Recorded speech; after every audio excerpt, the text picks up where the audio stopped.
Bom dia e bom dia, meus amores. Que a graça e a paz do nosso Senhor Jesus esteja sobre a sua vida, sobre a sua casa, sobre a sua família. Sejam todos bem-vindos a mais uma live devocional. Bora para mais um dia que o Senhor já fez. Bom dia, Ingrid, Deus te abençoa. Bom dia, Ângela, Josete, Gilma, Roberta, Deus abençoe vocês. Que alegria ter vocês por aqui. Bom dia, Lila, sua linda. Bom dia, Renatinha. Mais uma segunda-feira cheia da graça, da bondade de Deus, do amor do Pai. Espero que esteja todo mundo rompendo, acordou feliz, crendo nas misericórdias do Senhor que se renovaram sobre as nossas vidas, e ela é a causa de nós não sermos consumidos. Não é verdade? Tá todo mundo feliz com Jesus? Amém. Bom dia. Bora para mais um dia? Enquanto nossa turma vai entrando, vamos orar e agradecer o Senhor por mais um dia. Pedir para que Ele possa mesmo ter liberdade nesse lugar e falar ao nosso coração aquilo que está no dele. Se você pode, aí na sua casa, do seu lugar onde você está, feche seus olhos e começa a agradecer o Senhor por mais um dia. Peça para que Ele possa falar com você nessa manhã e seja o mais sincero que você conseguir. Diga: Pai, eu quero ouvir sua voz. Quero ouvir os seus comandos, eu quero ser fiel a Ti, quero ser um filho disciplinado, uma filha disciplinada, constante, rendida à Tua presença, obediente, fiel. Feche seus olhos e diga isso ao Senhor. Pai, em nome do Senhor Jesus, nesta manhã nós queremos Te agradecer. Muito obrigado pela Tua presença, muito obrigado pelo Teu amor. Obrigado porque o Senhor é Deus sobre a nossa vida e nós Te louvamos por isso, Pai. Nós queremos mesmo Te agradecer pelas misericórdias do Senhor que se renovaram. Agradeço, Pai, se nós acordamos e temos o fôlego de vida, é porque o Senhor tem propósito. Quantas pessoas queriam acordar hoje, Pai, e não levantaram? Meu Deus, muito obrigado por esse fôlego de vida, que nós possamos dar no dia de hoje a resposta correta que o Senhor espera de nós. Peço para que nesta manhã a nossa fé seja acrescida, para que nós possamos mesmo corresponder à altura daquilo que o Senhor tem nos solicitado, Pai. Deus, nós pedimos perdão pelos nossos pecados, pelas nossas falhas, meu Deus, pelas quebras dos Teus mandamentos, por não compreender direito aquilo que o Senhor tem pedido, por muitas das vezes, Pai, sermos frouxos no cumprir aquilo que a Tua palavra já nos ordenou, por muitas das vezes, Pai, pegar só o que nos convém, por querermos ser religiosos e não obedientes à totalidade da Tua palavra.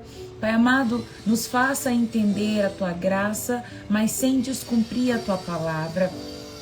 Deus, em nome de Jesus, traga clareza nesta manhã para nosso entendimento, para nossa mente, para que nós possamos mesmo entrar num lugar, Pai amado, de entendimento, para que nós possamos entrar num lugar de Te conhecer de fato e de verdade e não desviar os nossos caminhos, Pai, dos Teus ensinamentos, que o Teu Espírito Santo, Ele possa mesmo nos guiar e nos conduzir pela verdade, Pai, e que Ele possa confirmar em nosso coração aquilo que nós precisamos fazer, aquilo que nós precisamos fluir no dia de hoje, Pai.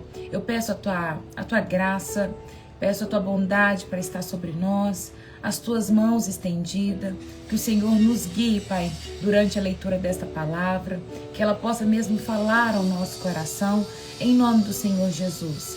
Nós precisamos de Ti, Pai, nós precisamos de Ti. Nos ensina a permanecer na Tua verdade.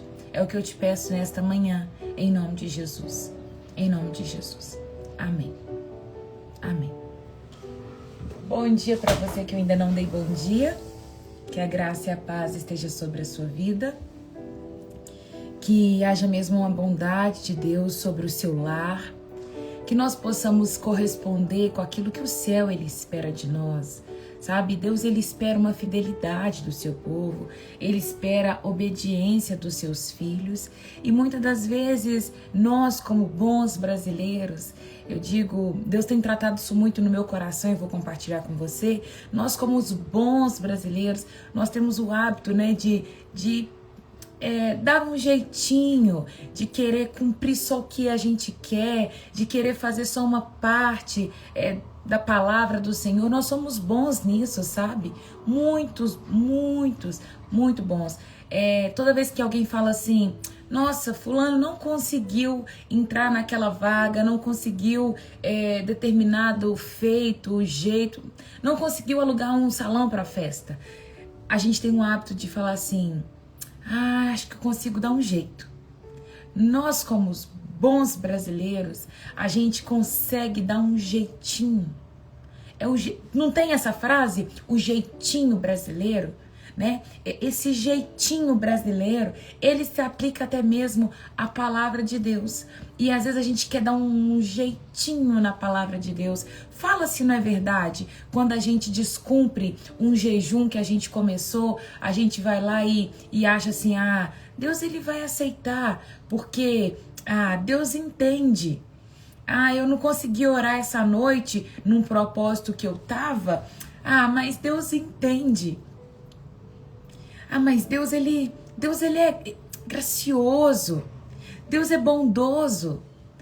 Existe uma graça tão grande sobre Deus. Ele vai ouvir, ele vai atender. Sabe, eu não desconsidero essa graça. Eu consigo ver uma graça tamanha, absurda mesmo sobre o nosso Deus. Eu consigo ver um Deus tão maravilhoso que de fato não nos consome, um Deus que de fato não vai nos aniquilar diante dos nossos pecados. Ele é sim tardio em irar, ele é longânimo, sabe? Mas ele é um Deus justo, ele é um Deus que anda em verdade, ele é um Deus de sim, sim e não, não. Ele é um Deus que não volta atrás com a sua palavra. E olha, eu vou falar com vocês, tem pessoas que clamam e pedem há tanto tempo por várias coisas, mas não consegue viver, sabe? Não consegue aquilo que tanto pede. Por quê? Porque não pratica a palavra. Não permanece obediente à palavra de Deus. E o que mais Deus tem me ensinado em 2 últimas semanas filha, obedeça os meus mandamentos, estatutos, leis, porque eu peço. Tá entendendo? Nós não seremos bons de fato em cumprir a lei e ninguém nunca será salvo porque cumpriu a lei. E isso é fato, porque Jesus ele veio justamente porque nós não dávamos conta de cumprir a lei. Mas Deus ele deixou a lei e a lei é um espelho. E nós olhamos para ela e é a lei que nos faz entender se nós estamos certos ou errados. Como você sabe que está praticando certo ou errado? Como você sabe que está fazendo algo que agrada a Deus? Olhando para os mandamentos, olhando para as escrituras. E a palavra de Deus diz que os mandamentos de Deus, eles não são penosos. E existem bênçãos que acompanham para aqueles que permanecem cumprindo as leis de Deus, os mandamentos de Deus. Tem uma palavra no Novo Testamento, não vou saber o endereço certinho, mas vai falar assim, não se coloca remendo velho em roupa nova. Eu não posso pegar o meu vestido novo e pegar um remendo velho, ou pegar o meu vestido velho, que talvez eu goste de um vestido velho, e pego um pedaço deste vestido meu que é novo, e recorte este vestido novo e costure no vestido velho. Por quê? Vai acontecer que eu vou perder os dois. Eu vou perder o vestido velho e vou perder o vestido novo. Porque o velho, talvez o pano já tá até podre. Eu tô querendo remendar ele, colocando um pedaço de pano novo.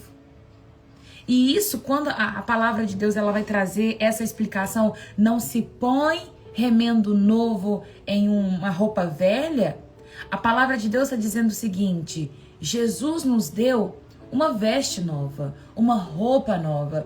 E tem gente querendo pegar só o pedaço que precisa. Quando nós caminhamos com Cristo, Ele vem e nos veste por inteiro. É uma veste nova por inteiro, sabe? São mandamentos, são ordenanças, é uma cruz, é sacrifício, é a morte. Só que tem pessoas que vai pegar somente algumas partes. E Deus estava ministrando ao meu coração e dizendo: filha, obedeça a minha palavra por inteiro. Mateus 19, 16, 17. Obrigada, Lila. Sabe, não tem como dar jeitinho na palavra. Não tem como nós ouvirmos a palavra de Deus e praticar só aquilo que convém. Sabe? Eu ainda vou voltar nesse assunto em uma outra hora. Esse assunto para uma outra hora, tá? Vou voltar mais pra frente. Vou deixar esperar passar mais um tempinho.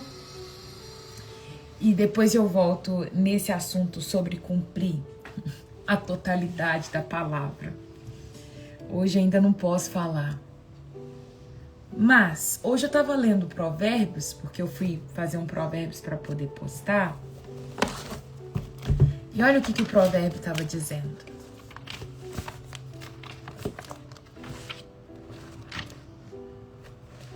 Provérbios 28, versículo 9. Vai dizer o seguinte: as orações de quem se recusa a ouvir a lei são detestáveis para Deus. É como se Deus... não quero ouvir. Não vai dar. Entende? Na NVI, vamos ver na NVI.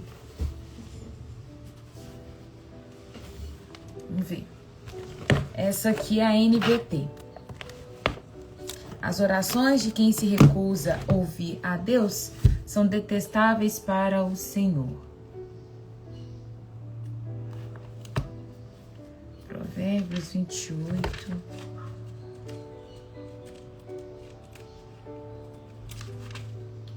(28, 9). Se alguém se recusa a ouvir a lei, até as suas orações serão detestáveis. Olha isso. A palavra de Deus está falando que quem se recusa a ouvir a lei do Senhor, esse ouvir não é só ouvir de ouvir. Eu ouvi a lei. Que bom, tô ouvindo a lei, Deus está ouvindo a minha oração. Esse ouvir é ouvir de escutar mesmo, de escutar e colocar em prática. Sabe, quem ouve a lei do Senhor, quem deixa essa lei entrar no coração e a pratica. E qual é a lei do Senhor? A gente tem visto ela o tempo todo, né? São várias coisas que o Senhor, Ele vai requerendo de nós. E para nós conhecermos tudo que Deus Ele nos pede, nós precisamos ler a palavra e não se apartar dela. Entende? Tô falando por parábolas. Algumas pessoas vai pegar, outras não. Sabe? Eu vou falar igual Jesus falou. Eu preciso falar por parábolas, porque não é chegada a hora. Ainda não é chegada a hora, mas eu vou voltar nesse assunto. O que eu posso dizer é: olhe para as Escrituras e trate de praticar tudo quanto nela está escrito. Porque a palavra de Deus diz que aqueles que não ouvem a lei do Senhor, as suas orações não é ouvida. Porque, por exemplo, se eu detesto algo, eu vou te conceder, eu vou fazer algo. Se eu detesto comer jiló, eu vou comer? Não vou. Se Deus detesta algo, Ele vai atender. Entende? Então, às vezes, nós vamos orar anos e mais anos por algo e não vamos ser atendidos. Talvez você está nesse ponto de falar assim: Raira, eu oro há tantos anos por algo e nada acontece e o céu não se move. Por quê? Talvez você tenha deixado de olhar para a lei. Nós somos bons em não cumprir, sabe, a palavra de Deus na sua totalidade e querer requerer de Deus algumas coisas. Nós muitas das vezes não temos o relacionamento básico com Deus e queremos requerer dele várias coisas. Não honramos pai nem mãe. Lá no Levítico 19 vai falar sobre santidade. Às vezes estamos devendo a alguém e queremos que as nossas orações sejam atendidas. Ainda não liberamos perdão e queremos que as nossas orações sejam atendidas. Entende? Então, falei por algumas parábolas. Mais lá para outros anos eu volto a falar nesse assunto de novo, tá? Mas já fica a dica. Talvez se você for um discípulo próximo, eu explico a parábola para você depois. Falando em discípulo próximo, quem ficar até o final da live, eu conto a palavra-chave para você entrar no grupo secreto, tá? O grupo secreto já foi montado e nós teremos um tempinho mais próximo, né? Quem participa das lives sempre, quem tá junto sempre. No final da live eu conto a palavra-chave para você entrar, tá bom? Vamos lá em 1 Samuel capítulo 13. Eu comecei dizendo isso porque nós somos bons em pegar somente aquilo que nos convém. E Deus tem me alertado nos últimos dias para, olha filha, não anda somente naquilo que te convém. Combinado? É isso. Samuel capítulo 13. 13. Saul tinha 30 anos quando se tornou rei e reinou por 42 anos. Saul escolheu 3.000 soldados do exército de Israel e mandou o restante dos homens para casa. Levou consigo 2.000 desses homens para Miquimás, a região montanhosa de Betel. Os outros 1.000 foram com Jonatas, filho de Saul, para Gibeá, na terra de Benjamim. Então aqui nós vamos ver um contexto de guerra, tá bom? Saul, ele pegou 3.000 soldados, está levando 2.000 com eles para Miquimás e 1.000 foi com Jonas para Gibeá. Jonatas era filho de Saul, tá? Se você gosta de fazer suas anotações, nós vamos chegar num contexto agora de entender reinado, a monarquia, né, o reinado de Saul. Escreve Saul, né, rei, primeiro rei de Israel. Jonatas, filho de Saul. Ele acompanhava seu pai nas guerras.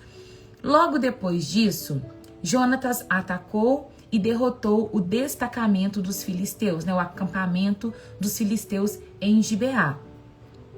A notícia se espalhou entre os filisteus. Então a notícia correu e a guerra contra os filisteus já começou, já tem muito tempo. E Saul está aqui guerreando contra os filisteus e o seu filho Jonatas ganha a primeira batalha. Então Saul tocou trombeta por toda a terra anunciando: ouçam bem, hebreus israelitas. E todo Israel ouviu que Saul tinha destruído o destacamento dos filisteus e que agora eles odiavam os israelitas mais do que nunca. Então os soldados israelitas foram convocados para se unir a Saul em Gilgal. Agora eles estão indo para outro lugar.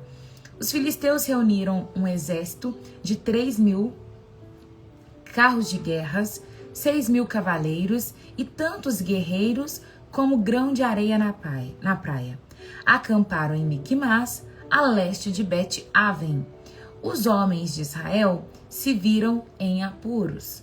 E como estavam sendo fortemente pressionados pelo inimigo, tentaram se esconder em cavernas, em matagais, entre rochas, em buracos e cisternas. Alguns dos hebreus atravessaram o rio Jordão e fugiram para a terra de Gade e Gileade. O contexto é: Saul, ele está aqui no reinado. Aconteceu que nos capítulos anteriores ele tinha derrotado o rei Nás. Lembra lá do rei Nás? Que o rei Nás, ele falou que ia matar, e na verdade ele oprimiu o povo de Jabes de Gileade. Falou que ia furar o olho direito do povo, dos homens. Aí Saul se levanta, junta os homens e vai atacar o rei Nas. Pronto, o povo viu que Saul era homem de guerra. Deu um resultado muito bom no início do seu reinado. Aí o óleo desce sobre a vida de Saul, todo mundo vê que Saul era de fato um escolhido do Senhor. E agora no capítulo 13, ele está em outro contexto, que é, ele vai lutar contra os filisteus. Ele sobe com 3.000 homens, Jonatas tira todo o destacamento dos filisteus, os filisteus vão ficar furiosos. E aí eles vão subir com o quê? Eles vão dar um contra-ataque.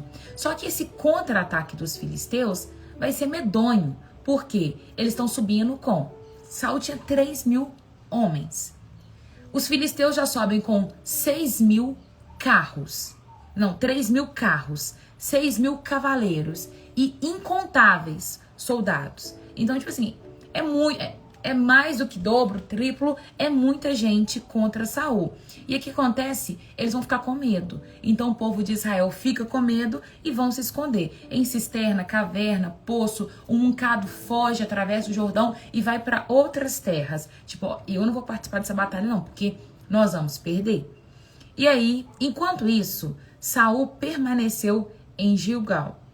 Os homens que estavam com ele tremiam de medo. Saul esperou ali por Samuel durante 7 dias, conforme Samuel havia instruído, mas ele não chegou. Vendo os soldados debandarem rapidamente, Saul ordenou: traga-me holocausto e oferta de paz. E ele próprio ofereceu holocausto. Ele tinha uma ordenança de Samuel, que era: olha, você vai para Gilgal, e lá em Gilgal você vai me esperar, porque dentre 7 dias eu vou te encontrar e lá nós ofereceremos sacrifício. Essa era a palavra que ele tinha: você pode me esperar, porque eu vou aparecer para a gente fazer o sacrifício. Só que ele estava com tanto medo, diante da pressão que ele estava sofrendo, que Saul não esperou Samuel. Durante 7 dias, conforme ele tinha recebido uma instrução. Aí ele chegou, vendo que os soldados estavam se dispersando, Saul ordenou: gente, traz o holocausto aqui para mim e a oferta de paz, que eu mesmo vou fazer essa oferta de paz e eu mesmo vou oferecer esse sacrifício. No exato instante em que Saul terminava de oferecer o holocausto, Samuel chegou. E Saul foi ao seu encontro para cumprimentá-lo. Mas Samuel disse: o que você fez? Saul respondeu: eu vi que meus homens estavam debandando e que o Senhor não chegou no prazo que havia prometido. Além disso, os filisteus estavam em Miquimás, prontos para a batalha. Assim eu pensei: os filisteus estão prontos para lutar contra nós em Gilgal, e eu não pedi ajuda para o Senhor. Por isso me senti na obrigação de oferecer o holocausto. Você agiu como um tolo, exclamou Samuel. Não guardou o mandamento que o Senhor, seu Deus, lhe deu. Se tivesse obedecido, o Senhor teria estabelecido para sempre seu reinado sobre Israel. Agora, porém, seu reinado não permanecerá, pois o Senhor escolheu um homem segundo o coração dele. O Senhor já designou esse homem para ser líder de seu povo, pois você não obedeceu o mandamento do Senhor. Vamos lá. Se você gosta de grifar, já grifa essa parte da sua Bíblia. Versículo 13. É um dos versículos muito famosos, quando a gente vai falar sobre o porquê Deus rejeitou Saul, o chamado de Davi, por que Davi é o homem segundo o coração de Deus. É esse versículo. Então, se você gosta de fazer as suas anotações, grifa o versículo 13. Deus vai falar para Saul: Saul, se agiu foi como um tolo. Deus, ele teria confirmado o seu trono para sempre. O seu trono, quando fala o seu trono para sempre, a sua família permaneceria para sempre em reinados. Só que você agiu como um tolo. Você não esperou a ordem de Deus. Hoje, Deus te rejeitou. Hoje, Deus aniquila isso. E Deus está levantando hoje um homem segundo o seu coração.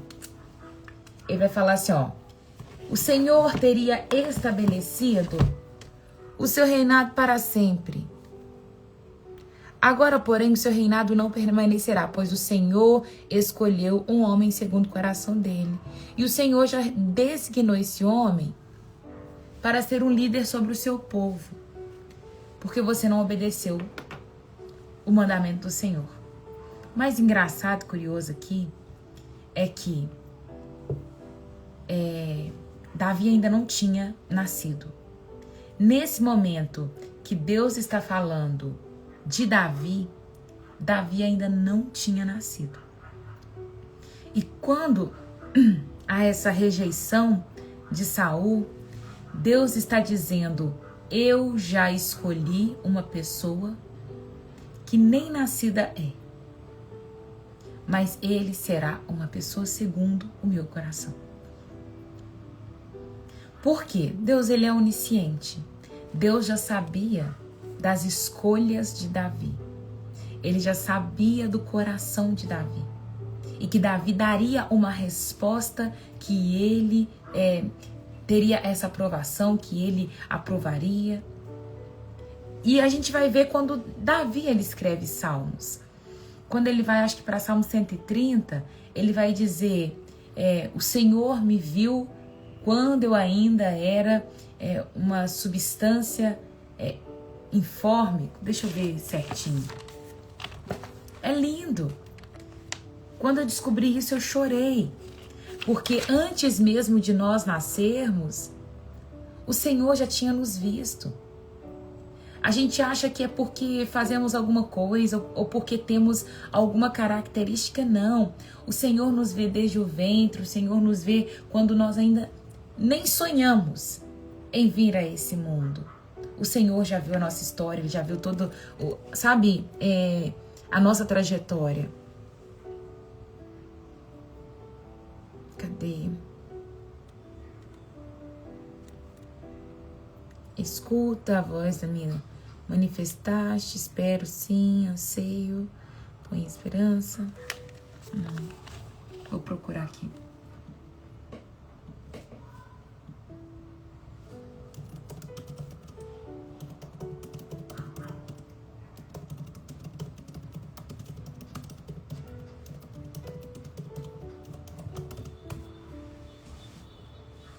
Salmo 139, versículo 16.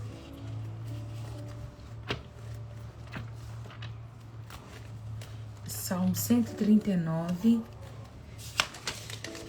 versículo 16. Tu me vistes quando eu ainda estava no ventre. Cada dia de minha vida estava registrado em teu livro. Cada momento foi estabelecido quando ainda nenhum deles existia. É isso. Sabe, o Senhor, Ele já tinha sonhado com você antes mesmo de você nascer. E Ele está levantando um homem que ainda nem nascido é. Nós vamos fazer as contas depois. E a gente vai ver, e eu vou provar isso para vocês, com as datas, porque Saul vai reinar por 40 anos, nós vamos ver a idade que Davi tinha quando ele foi ungido rei, a quantidade de anos que ele reinou, e aí você vai ver que quando Deus faz essa promessa aqui, ele ainda não tinha nascido. Nesse momento, acho que Saul tá com 2 anos de reinado aqui. 2 anos de reinado. A minha versão é a NVT. Vamos lá. Continuando. Versículo 15. Então Samuel partiu de Gilgal, subiu para Gibeá, na terra de Benjamim, e quando Saul contou aos soldados que ainda estava com ele, viu que havia cerca de 600 homens. Saul, Jonatas e os soldados que estavam com eles ficaram em Geba, na terra de Benjamim. Os filisteus acamparam em Miquimás. 3 grupos de ataque deixaram o acampamento dos filisteus. Um foi para norte, em direção a Ofra, na região de Sual. Outro foi para oeste, em Bet-Aron. E o terceiro rumou para a fronteira, acima do vale de Zeboim, na direção do deserto. Naqueles dias, não havia ferreiro na terra de Israel, pois os filisteus não permitia que os hebreus fizessem espadas ou lanças. Assim, sempre que o povo de Israel precisava afiar seus arados, enxadas, machados e foices, tinha que levá-los a um ferreiro filisteus. O custo para afiar um arado ou uma enxada era de 8 gramas de prata, e para afiar um machado, uma foice ou uma ponta de ferro de vara de tocar bois, 4 gramas. Por isso, no dia da batalha, ninguém em Israel tinha espada ou lança, exceto Saul e Jonatas. Nesse meio tempo, os filisteus mandaram um destacamento para o desfiladeiro de Miquimás. Vamos a um ponto aqui muito importante. Saul, até o prezado momento, ele ainda estava muito deslumbrado com performance. Acho que ele ainda não tinha entendido o que era caminhar com o Senhor, o que era depender de Deus e andar fielmente cumprindo aquilo que Deus ele direcionava. Saul ele ainda estava preso aos números, à vista. Saul tinha um olhar muito grande para o brilho, para aquilo que tinha valor, para o número de soldados, para as lanças. É tanto que quando ele descobre que os filisteus sobem com muito carro de bois, com cavaleiros, com um exército muito grande, ele vai ficar atemorizado, porque o olhar de Saul ainda, embora ele foi o rei levantado por Deus, escolhido pelo povo, ele ainda não conseguia olhar para o Senhor. E a primeira coisa que nós vamos tirar de exemplo e lição dentro do reinado de Saul é que um reinado, uma vida que não olha para o Senhor, não terá sucesso. A ruína vai ser logo ali. Nosso relacionamento com Deus tem que ser a primeira coisa, o ponto de partida para qualquer lugar que nós vamos chegar. Saul, ele tinha só o que Samuel falou com ele. Embora o Espírito Santo tinha apossado de Saul, a gente não vê tantos detalhes de Saul desenvolvendo o relacionamento dele com Deus, a não ser aquele episódio que o povo queria vingar, as pessoas que tinham caçoado da cara dele, e ele vai falar assim: não, nós vamos subir e vamos adorar o Senhor. Só tem aquele episódio, mas o restante é Saul juntando homens, ele falando assim: eu vou matar todos os bois dos homens que não for comigo pra guerra. Ele está preocupado com números, ele está preocupado com as pessoas que vai guerrear com ele. E mais pra frente a gente vai ver que Saul ele é preocupado com a vista. Saul ele está preocupado com tudo que é vistoso, entende? E esse é um problema quando nós queremos desenvolver um ministério, uma empresa, uma família que não é estruturada em Deus. Onde Deus não é a base, onde você acha que a força do seu braço, onde os números, o dinheiro que você tem, pode te levar em algum lugar. Porque não vai. Ele ficou pressionado um pouquinho. O que ele faz? Ele oferece sacrifício. Ele sabia que ele não podia oferecer sacrifício. Porque, embora ele tinha começado a reinar há pouco tempo, ele vem de uma cultura judaica. E a cultura judaica, quem oferece sacrifício é somente sacerdote. Ele não tinha direito nenhum de oferecer sacrifício. Entende? Então ele vai achando que ele pode. E é um problema, sabe? Nós precisamos entender, eu vou fazer essa ilustração para a gente poder finalizar o capítulo e terminar o nosso devocional. Quanto à lei do Senhor. Eu comecei falando sobre a lei do Senhor e vou terminar falando sobre ela. Ordenanças, mandamentos de Deus. Tem coisas que vai ser como alertas para a nossa vida, que se a gente não cumpre, Não tem problema. Mas quando se trata da palavra de Deus, quando se trata dos mandamentos de Deus, das ordenanças de Deus para a nossa vida, se nós não cumprimos, tem problema. Saul, ele sabia que ele não podia fazer aquilo e faz. E ele tem a consequência do problema dele. Ele não tem o seu reinado confirmado para sempre. Ele poderia, mas não teve. Então tem ações e atitudes nossas que vai gerar consequências para toda uma vida se nós não olharmos e atentarmos para o que a palavra do Senhor está dizendo. Vou dar um exemplo. Na nossa vida, se você escuta alguém dizendo assim, olha, não coloca, talvez, vamos lá, deixa eu ver uma cor que não vai combinar aqui. Eu não sei muito de cor que não vai combinar. Não sei. Que cor que não combina uma com a outra? Porque laranja e verde combina. Laranja combina com quase tudo, né? Vermelho também combina. Tá, não sei. Não sei, ainda fica bom, né? Mas talvez... digamos que... Se eu falar, gente, não coloque meia com salto, né? Assim fica melhor, talvez, o exemplo. Não use meia com salto, porque não fique bom, não vai ficar bom. Mas se a pessoa quiser usar a meia com salto, qual prejuízo ela vai ter em relação a isso? Se a gente diz, olha, não pinta o seu cabelo de rosa, porque não vai ficar bom. Não pinta o seu cabelo de amarelo, não coloca ele, sabe, verde limão, porque não vai ficar legal. Qual que é a implicação disso? Talvez um comentário de alguém falando, nossa, seu cabelo tá feio. Nossa, você veio de salto e meia? Pra uma pessoa que tá, sei lá, um homem que vai andar com uma camisa social e uma bermuda, talvez, não sei. Algo que não combine. Olha, não coloque essa roupa porque não vai ficar bom.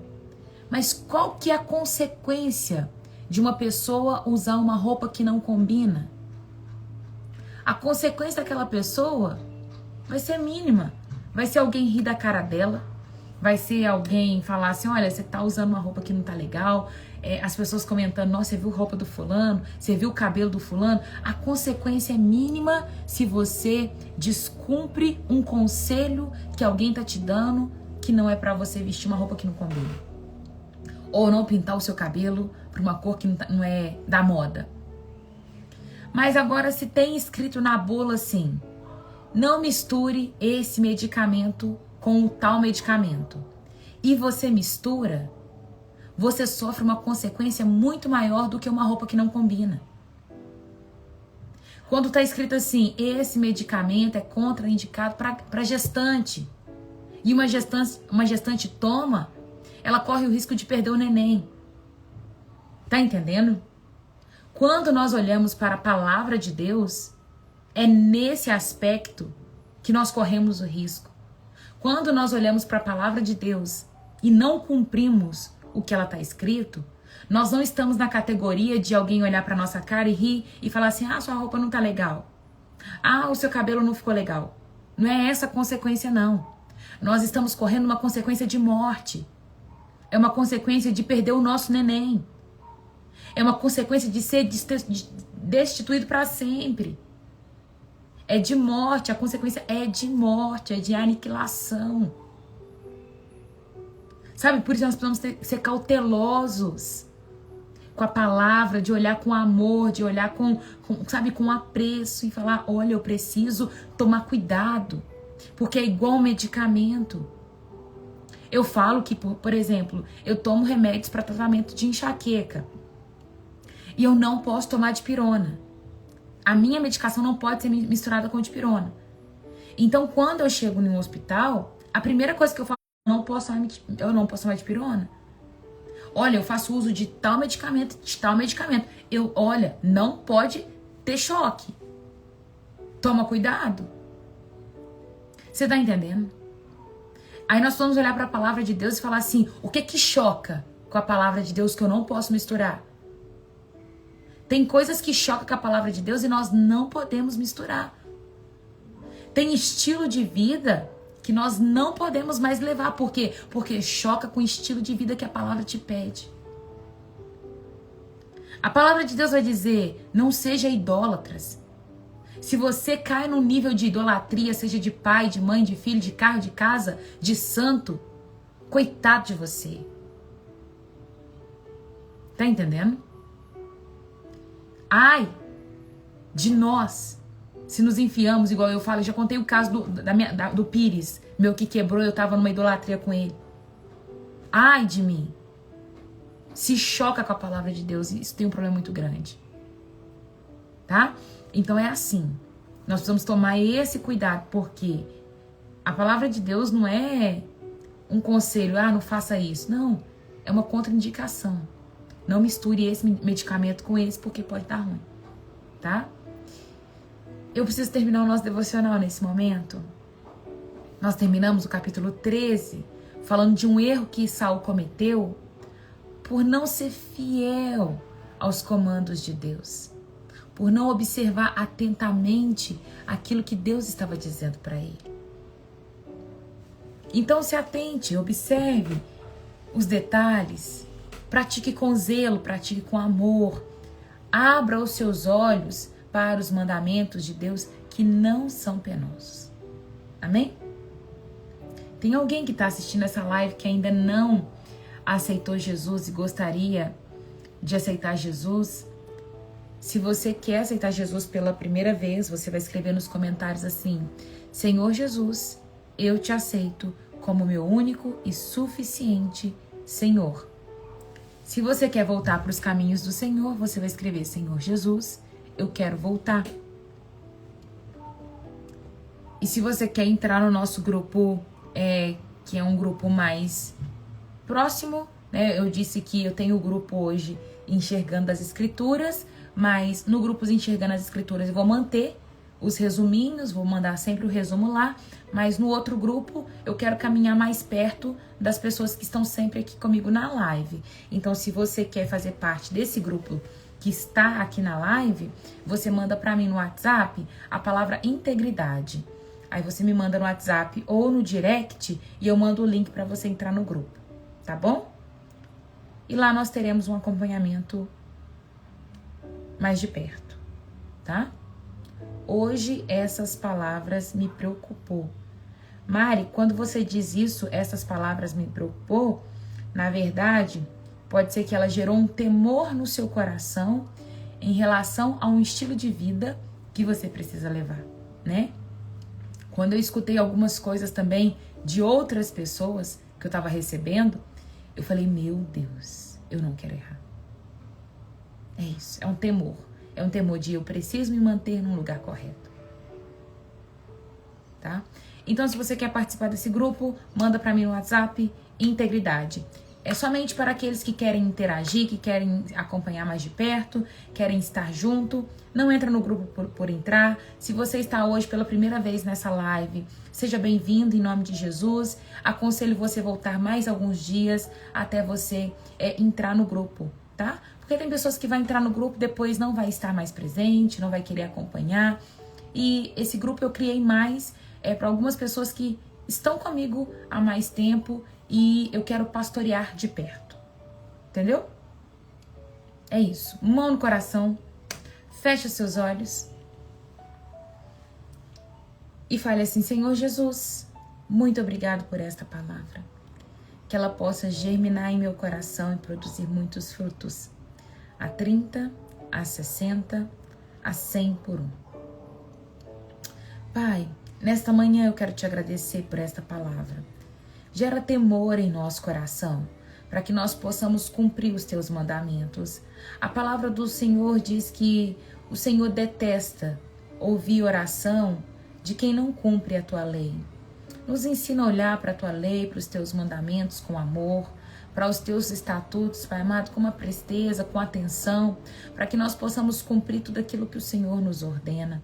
Nos ensina, Pai, olhar atentamente e fazer aquilo que está no seu coração, Pai, para que possamos mesmo viver em plenitude, viver em lugar de bem-aventurança, Pai, e dar sequência a tudo aquilo que Jesus começou nessa terra. Em nome de Jesus é o que eu te peço. Deus nos abençoe no dia de hoje, que nós possamos mesmo estar incluídos na agenda do céu. Em nome de Jesus é o que eu te peço e te agradeço. Amém e amém. Deus abençoe a vida de vocês. Bora para mais uma semana cheia da graça e da bondade do Pai. Viu? Um beijo gigante no coração de vocês. Se precisarem de mim, estarei aqui. Tá? Beijo.